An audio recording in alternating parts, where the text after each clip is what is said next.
everybody, and hello to all the special ladies out there. Happy International Women's Day. How are you, Sarah? I'm good. How are you? Oh, I am good. Coming off of our March break. Did you have a good March break? I did, and I was so ready for the kids to go back to school today. So I'm glad they're back to school this week. It was amazing. I'm happy. I love doing it, but then I'm also happy to go back to school. I have to say that family vacations are different than before kids. Like you almost need a vacation from the vacation to decompress, wouldn't you say? It's Yes, for sure. Between the organizing of all the activities and then the actual doing them and then getting home and then in the wintertime it's like get them dressed up, get them undressed, get them dressed up, get them undressed. It's exhausting. I'm ready for a nap.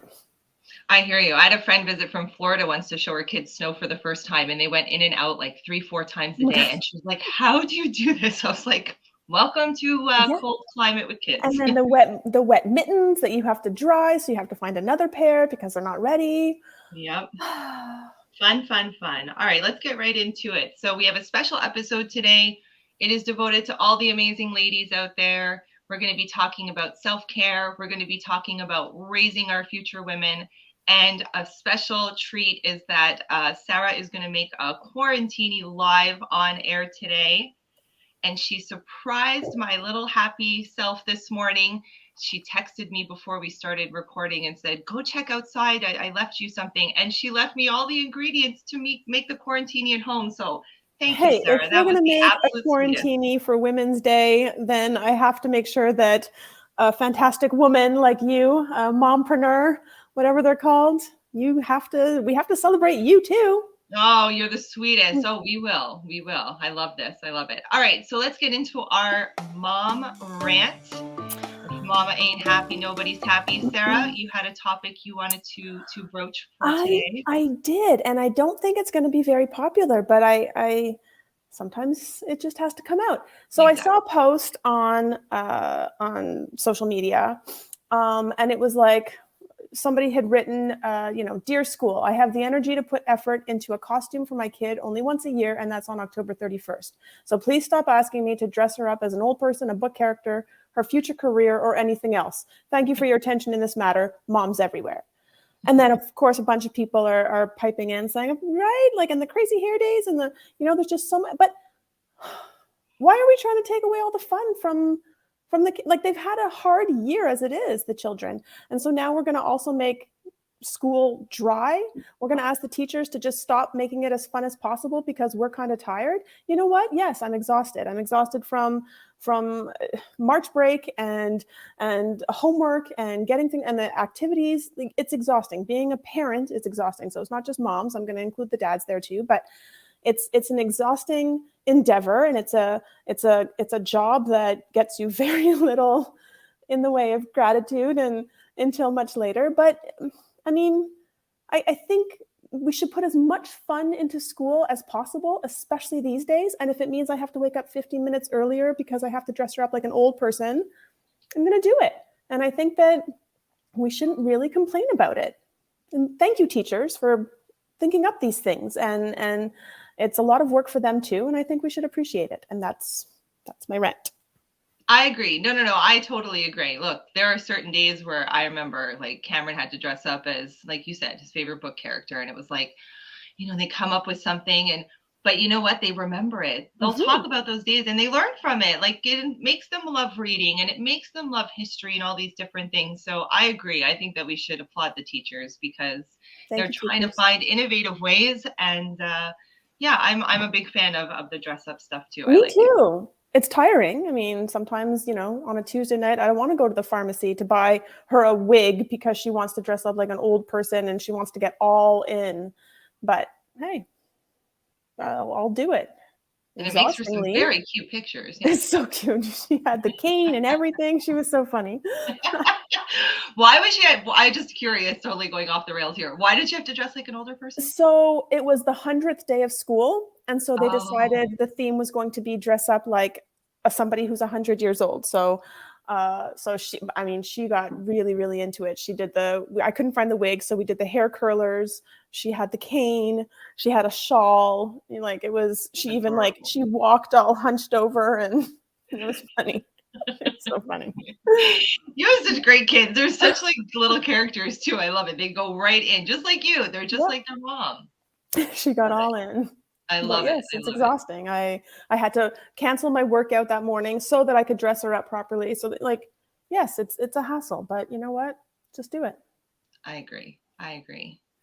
All right, so we each kind of chose different topics for International Women's Day that we wanted to discuss. And I have to say, self-care is one of those buzzwords that we are constantly inundated with. I think it became a very trendy word pre-COVID. And then when COVID sort of set in, I realized that I was not doing very much self-care at all, actually. I was loving being everybody's friend. And, I'm much like you, Sarah. Like I would probably drop little drink recipe things off for people. And I love doing stuff for other people, but there wasn't a lot of time that I really took for myself. And then when COVID set in and there were certain days where I was going to like pull my hair out because I had cabin fever, I started to kind of think outside the box. So, I started going on Amazon and I got really into like buying different face scrubs and masks, and even the cheaper ones. Like I like the St. Ives products and stuff like that. And I would take the time to like tell everybody I'm going to put some tunes on and I'm going to take a long hot shower and I don't want anybody to interrupt me. And it gave me a reason to sort of slow down. I also took up journaling, which again, I've heard a lot of people talk about, and I've seen a lot of eye rolls about it, thinking, really? But taking the time at night before I go to bed, because I find to fall asleep, that's when my brain is on overdrive. I have like different things that pop into my head, like, oh no, I didn't do this, or I have to remember tomorrow to do that. But just sitting down and doing like a gratitude journal, or like I also write things that were good and things that I'm grateful for, just kind of reflecting on my day, it would put my headspace in a better place before going to sleep for the night. And I actually find I'm sleeping a bit better now. I think like my brain is slowed, it slows it down a little bit, and I need that. So I just wanted to reiterate, because I think when we're moms, we feel guilty. I think we feel really bad telling our kids like, mommy needs 30 minutes or even 20 minutes. I just want to go and sit in my room and flip through a magazine for 20 minutes. You feel bad. And I think that in the end, you end up becoming a better parent when you look out for yourself, because the moments that you have to be on as a parent, you're more patient and you're more, I don't know. What do you think, Sarah? I think that, are you a proponent of self-care? Do you take time for yourself? You've got 3, I've got 1. So I used to journal. You're right. And like hearing all the words you're saying, I thought, oh, that I miss it. I should get it back, because you're right. That is exactly how I feel. And I used to, like you said, I used to do it at the end of the day while in bed. Like I'm in bed and that's when I'm writing. And it was such a great way to get out everything that I'm thinking, all of the feelings for the day, and then go to sleep with a clearer head. So you're right. I kind of want to get back into that. I do feel like I self-care, and you're right. Before COVID, there was a lot of friend time. There was a lot of, ladies' nights and things like that, which I think are so important. But then with COVID, that kind of went to the wayside. We tried a little bit to do the Zoom, but it's not the same. Mm-hmm. And so I can't think of anything but you're right. Those moments of like, okay, I need 20 minutes. That's just for me. And it's so funny, because this March break, I feel as though the March break, I spent the entire time focused on everybody else, focused on making sure that this person's happy and that person's happy. And did this person get this, and was there a moment that I did something for me? Probably not. That being said, I think I'm going to. I have to book myself like a little spot trip or something. I think too, like when COVID set in, it was like all the things that I had said, oh, I'm going to do that. Like, I'm going to book a massage because my husband has benefits. Like, why wouldn't I take advantage of that? I'm going to go get a pedicure, not because it's summer, even in the winter. I'm going to sit there and give myself that. And I put little things like that off. And then when COVID came and everything shut down, I was kicking myself. And I made a vow too, like, once things are back, I really am going to take more time to make random little appointments like that. And I'm glad you brought up the friend thing. So today I'm wearing one of my best friends on my birthday gave me like an Ardennes or a Claire's like little friendship necklace, and I loved it. Like she has the other half. But I went out to dinner this weekend for the first time with my girls. Like I've seen one girl, maybe two girlfriends very sporadically, but we have like our group, and we used to do all our like, potlucks and whatever. We went out to Scaroli's in the West Island, got dressed up, sat at a table and had supper and did a toast. And I mean, just the drone of people talking in the background, the noise of like dishes clanging, and suddenly it was someone's birthday and they were singing, and all of a sudden I was like, oh yay, I'm gonna sing with you because look, it's your birthday and you're out. Like I think even the friend time, we get busy with our kids, and we all try to get together with our friends, and it's like, oh, it's too hard. We have to find the time because it's just for the soul. I felt so good after doing that this weekend.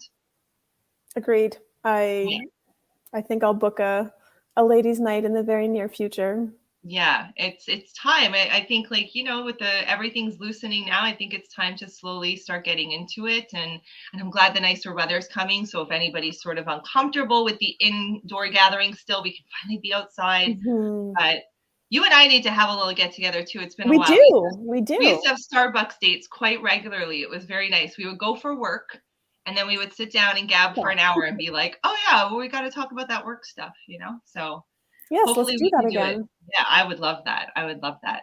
So I have one son, and I'm not raising a girl, but I have many friends, including Sarah, who are raising girls. And I think that it would be a very different beast to tackle. Boys are one thing, girls are another. And I don't like to generalize, but obviously there's certain things that you want to teach your daughters. So I had asked Sarah if she wanted to maybe talk a little bit about what she's doing. She has two girls, a teenager and a little one. So how do you feel about all this? How is it raising a girl today?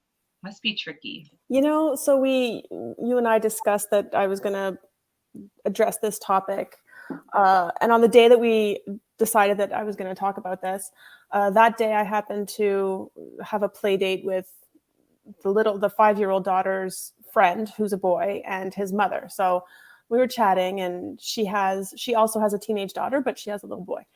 And so I was telling her about this and about, the differences between raising a boy and a girl. And she said, well, there shouldn't be any difference. It should be the same thing. You're right. It should, but it's not. And so then we kind of got into like, what are the differences? And so it's been something that I've been now kind of thinking about for the past few days since her and I had that conversation, because I'm trying to think of what do I do differently with the two girls versus my son, who's the oldest. So, I mean, I feel as though he's 17 now, so he's doing 17-year-old type things. And then I keep thinking, would I allow my 14-year-old daughter, when she's 17, to be doing those same things? And I think the answer is yes. I think the answer, maybe there isn't so much of a difference between raising the boys and the girls. Maybe the only difference is that I kind of need to teach the girls what it's like to be a girl in the world. And I don't teach my son that. My husband does, because I don't know what it's like to be a boy in the world. So I guess, teaching from experience, teaching about the things, and often my son has friends over, and he has, 17-year-old girlfriends that come over, and they all kind of talk. And it's a much different place than when we were kids. In a good way. Like women are a lot more, or teenage girls are a lot more assertive, independent, comfortable in who they are. There's like it's a different generation. And so I think that all I have to kind of do is make sure that my girls are confident in who they are, comfortable with who they are, self-assured, and able to say no when they need to say no. But I think that my son needs that too. So I'm struggling with this question, as you can see. I'm going back and forth on.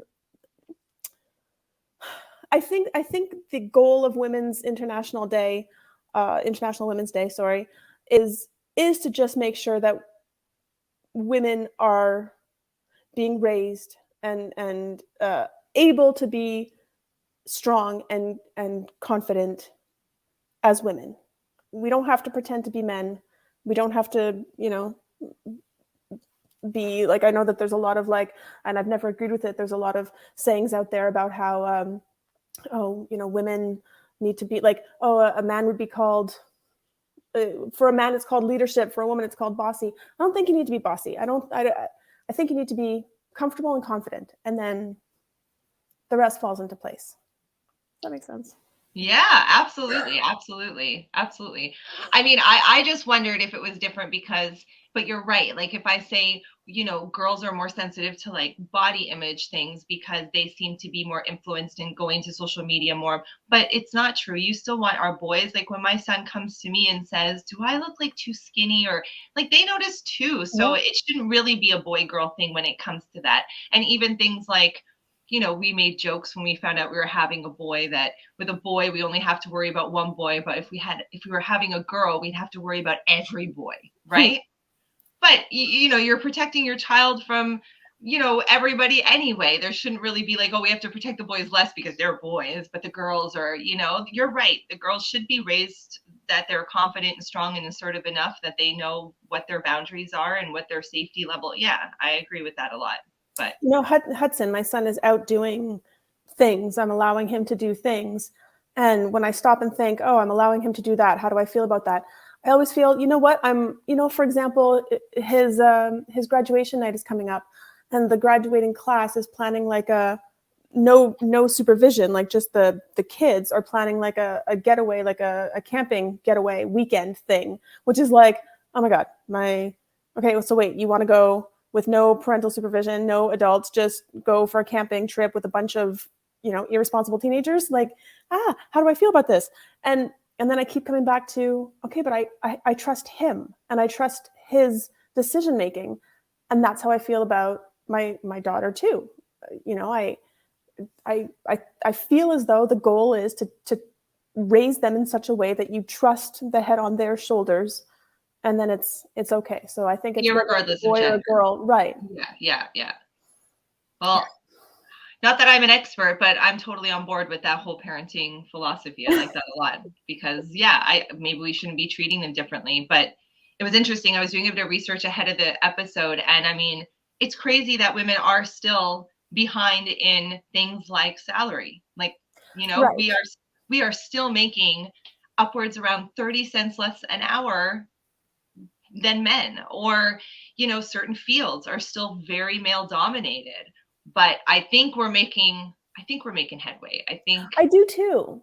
And Yeah. in listening to the teenagers talk, I feel as though they will pick up wherever we leave off, and it will get done. It might not get done in my generation, but I do think it will get done. I trust the teenagers to keep this going, and and it's things like International Women's Day that help raise awareness to all those things. Love that. All right, so I'm going to do a quick little insert here. We're going to switch gears quickly because we have an amazing contest that we are running with this episode. The hair care company Amika, which is very well known for its products. I don't know if you've ever used Amika products. My cupboard is full of them. If it's not just for how wonderful they are, they smell amazing. Like every different product I get, I just love it. Like I used their after shine spray before this broadcast, and they have amazing products. So they are giving away this super cool straightening brush along with a range of their new products.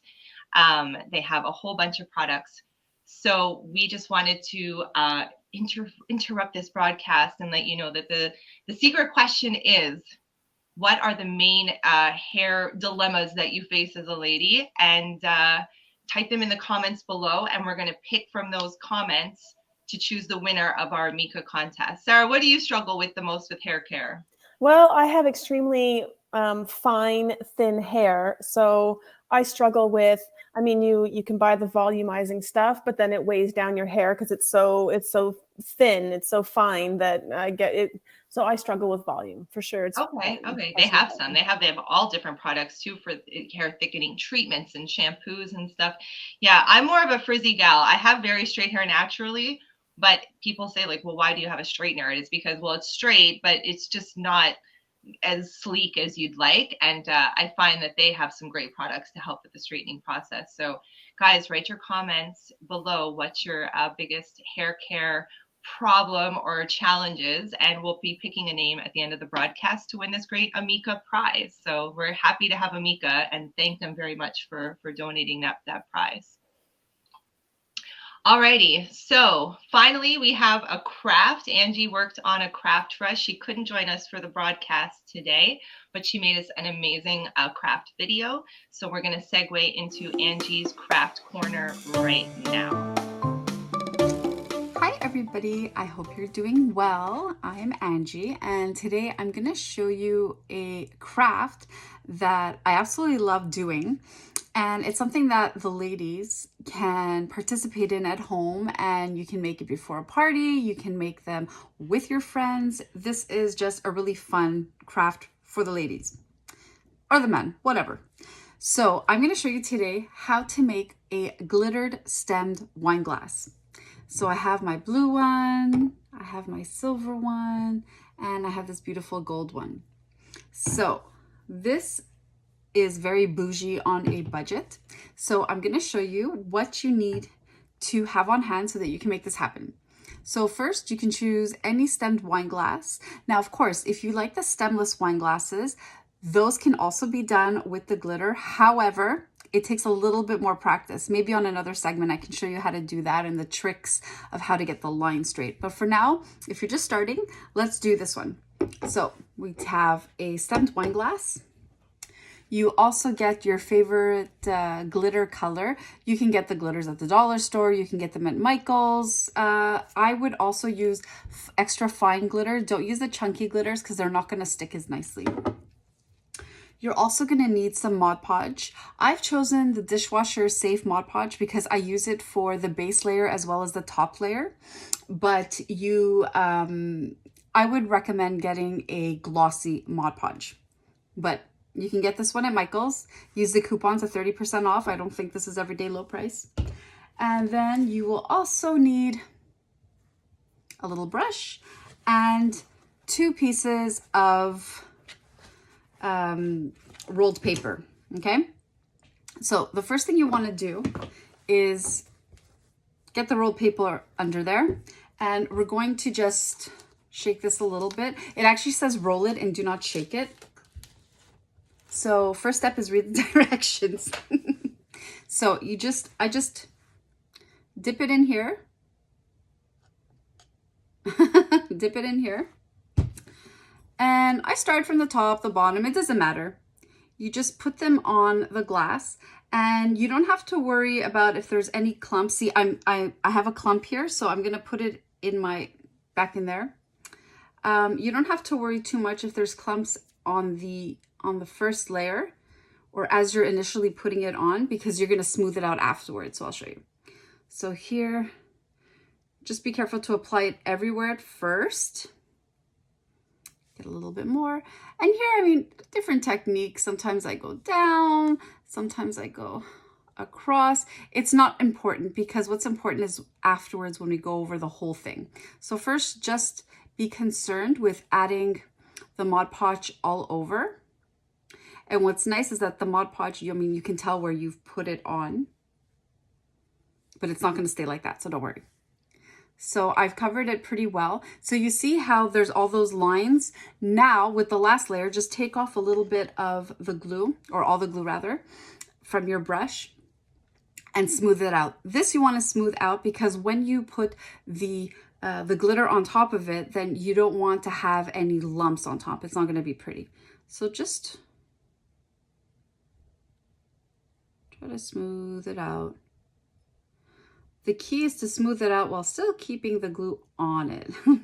And of course, don't put glue at the bottom. It's unnecessary. And then here, I like to just smooth it down.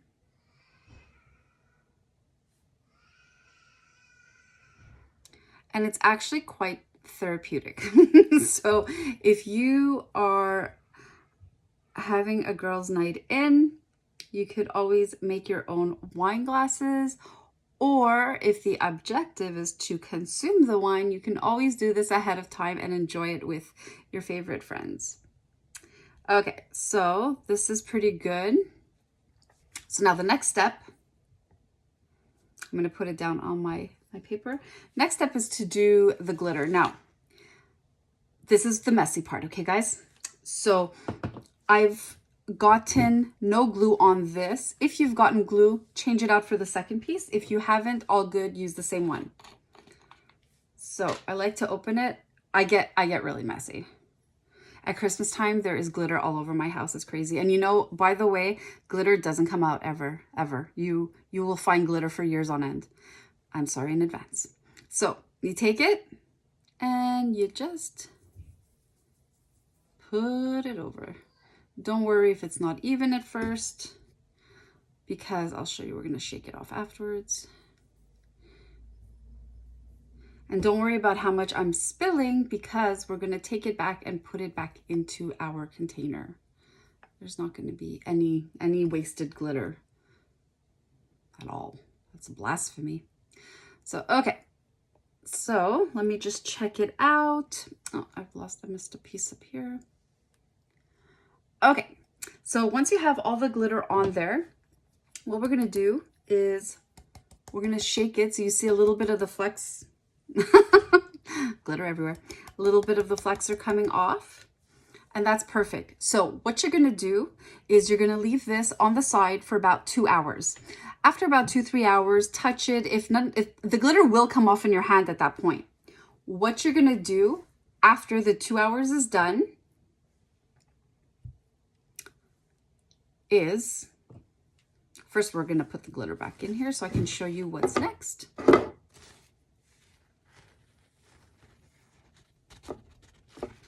So now, after the 2 hours is done, with the same Mod Podge, the dishwasher safe one or the glossy one, whichever one you've taken, you're going to go over it one more time. So this one is already sealed, but I'm going to go over it one more time just to see what it to show you what it looks like. So after the 2 hours, the glass should be dry enough that you can apply your sealant. Now, if you can see holes or if you can see through it, apply another layer. This glass does have 2 layers. Most of my glasses have 2 layers.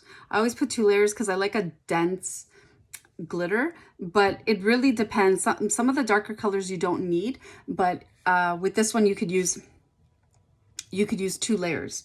Now, pretend we've already done the 2 layers. And then we're just going to seal it. We're just going to go over the entire thing and we're going to seal it. And this is why it's important to have a glossy finish, because if you have a matte finish, I find it actually changes the color of the glitter and it dulls it a bit. So it's not as fun and pretty. So ladies, I hope you have enjoyed learning how to make glittered glasses. It is, you know, painting is therapeutic, glitter glasses are therapeutic, and they're super beautiful and pretty.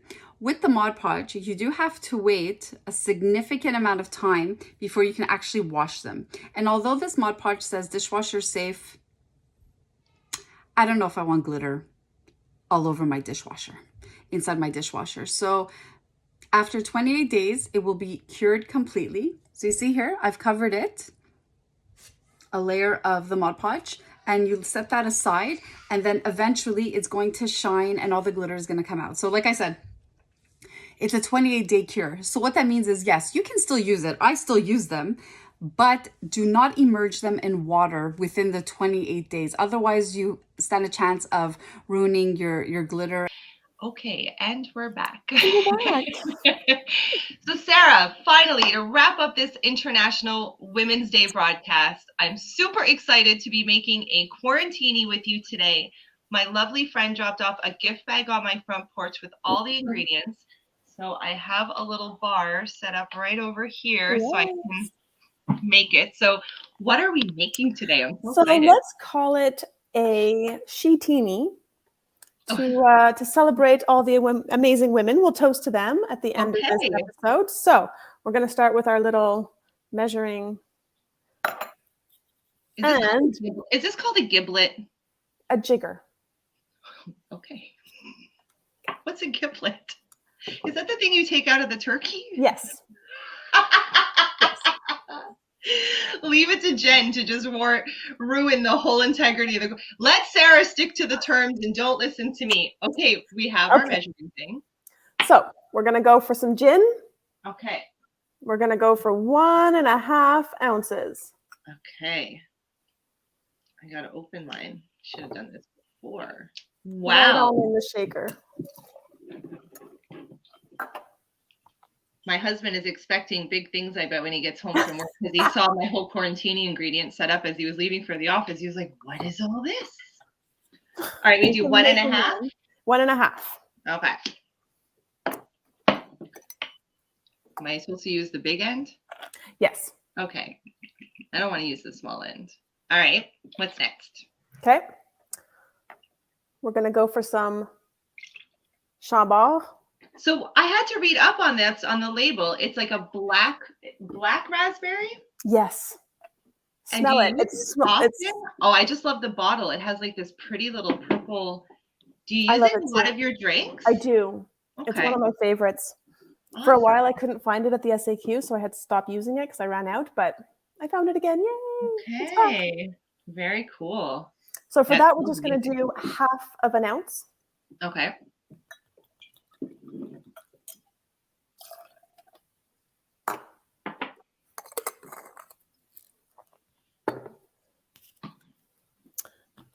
And then we're going to go for some grapefruit juice. Okay. We'll do 2 ounces of grapefruit juice. Okay. I'm trying so hard not to spill on my laptop. I don't think I've ever made a drink at my desk in all transparency. I don't know if that makes me a good journalist or a bad one. And last but not least, we're going to add some cream. I know, that's an interesting one with the grapefruit juice. Yeah. So the one thing, so it adds a nice, I like it. It really makes a drink nice, but you have to drink it right away. Otherwise it starts to separate with especially with the acid from the grapefruit juice. Okay. So it's not something that you leave for a bit and then drink it later, because you'll see it won't look nice anymore. All right. Good to know. So now we're going for 1 ounce. Okay. And now we're going to shake that up. And I would suggest we're just going to mute for a second while we do that, because it's loud. Oh, okay. Now I also want to point out, Sarah gave me a good tip. Make sure this thing is on here for some of you novice drink makers, because she told me that before the broadcast. And I was like, have you ever done it without the thing on? And she's like, yep.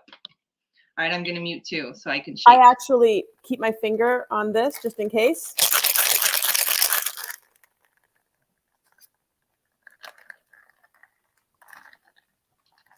Now we can't drink it right out of the thing, right? No, you have to pour it. But look at how pretty. So good. Smells so good. So you pour it through that. Oh my gosh. Now I don't have a fancy glass like Sarah. I have like a little crooked glass, but okay. And now we're going What should we cheers, love? Well, we're going to toast to all the amazing women out there. I see you. We all see you. We know how hard it is sometimes, but what a fantastic job everybody's doing, including you, Jen. And you, Sarah. You too, you're girl. an inspiration. Cheers. Cheers to you. Yum. Oh, that's good. So good. It's like sweet, but oh, I love that. This is not good. I'm going to become a gin drinker. And a Chambord drinker. Don't forget the Chambord. Exactly. Oh, that's amazing. Thank you, Sarah. I'm so happy that we got to do it live. Since we started Suburban Parents Talk, we're like, we need to do a quarantine live. Well, we should do them every time we have something interesting to toast to. Well, I just want to say to you as well, Sarah, that we have known each other a very long time, and I admire you too. You are an amazing entrepreneur. You are a wonderful mom. You just seem to keep it all you keep everything going. You're just amazing. And I have amazing moms in my life and amazing women. And we see you, like you said, we see you, and we appreciate all the women out there that are doing so much every day. So happy International Women's Day, Sarah. Happy International Women's Day, Jen. Thank you. And we will be back in 2 weeks. Don't forget to leave your comments below to the secret question. We'll be announcing the Amika contest winner in a few minutes. And yeah, we will see you in 2 weeks. So thanks everybody for watching. Bye. Bye.